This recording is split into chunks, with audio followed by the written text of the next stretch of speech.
ನಮ್ಮ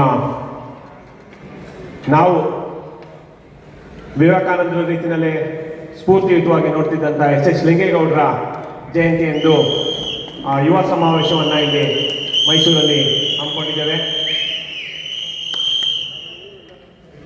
ಸುಮಾರು 6 ತಿಂಗಳ ಹಿಂದೆಯೇ ಮೈಸೂರು ಮತ್ತು ಚಾಮರಾಜನಗರ ಜಿಲ್ಲೆಗಳ ಉಸ್ತುವಾರಿಯಾದಂಥ ರವಿಕುಮಾರ್ ಅವರು ನಾವು ಮೈಸೂರಲ್ಲಿ ಯಾವ ಕಾರ್ಯಕ್ರಮಗಳನ್ನು ಮಾಡೋದಿಲ್ಲ, ಯುವ ಸಮಾವೇಶವನ್ನು ಮೈಸೂರಿನಲ್ಲೇ ಮಾಡ್ತೀವಿ, ವ್ಯವಸ್ಥಿತವಾಗಿ ಮಾಡ್ತೀವಿ, ಅಲ್ಲಿ ತನಕ ನಮಗೆ ಬೇರೆ ಯಾವ ಕಾರ್ಯಕ್ರಮಗಳನ್ನು ಕೊಡಬೇಡಿ ಅಂತ ಅಂದ್ಬಿಟ್ಟು ಹೇಳಿದರು.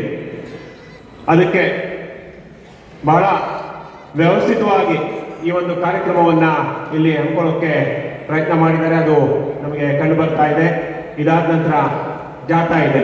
ಇದೇ ಸಂದರ್ಭದಲ್ಲಿ ಇವತ್ತು ನಮ್ಮ ಯುವಜನರನ್ನ ಕಾಡ್ತಿರುವಂಥ ಡ್ರಗ್ಸನ್ನು ಬಿಡ್ಕೊಂಡು ಮಾದಕ ವ್ಯಸನಿಗಳಾಗ್ತಿರುವಂಥ ಒಂದು ಸಂದರ್ಭದಲ್ಲಿ ಅದನ್ನು ಮುಕ್ತ ಮಾಡುವಂಥ ಒಂದು ಜಾಥಾವನ್ನು, ಜಾಗೃತಿ ಮೂಡಿಸುವಂಥ ಒಂದು ಜಾಥಾವನ್ನು ನಾವು ಹಮ್ಮಿಕೊಳ್ತೀವಿ ಅಂತ ಅಂದ್ಬಿಟ್ಟು ಹೇಳಿದ್ದಾರೆ. ಈ ಕಾರ್ಯಕ್ರಮದ ನಂತರ ಸುಮಾರು 4-5 ಕಿಲೋಮೀಟರ್ ಒಂದು ಕಾಲ್ನಡಿಗೆ ಜಾಥಾ ಕೂಡ ಈ ಸಂದರ್ಭದಲ್ಲಿ ನಾವು ಹಮ್ಮಿಕೊಂಡಿದ್ದೇವೆ. ನಿಮಗೆಲ್ಲ ಈ ಕಾರ್ಯಕ್ರಮವನ್ನು ಆಯೋಜಿಸಿದಂಥ ಮೈಸೂರು ಘಟಕದವರಿಗೆ ಅಭಿನಂದನೆಗಳನ್ನು ಹೇಳ್ತಾ,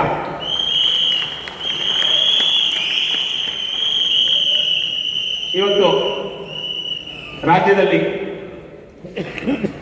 ಯುವಕರಿಗೆ ಬಹಳ ದುರ್ಬಲವಾದಂಥ ಒಂದು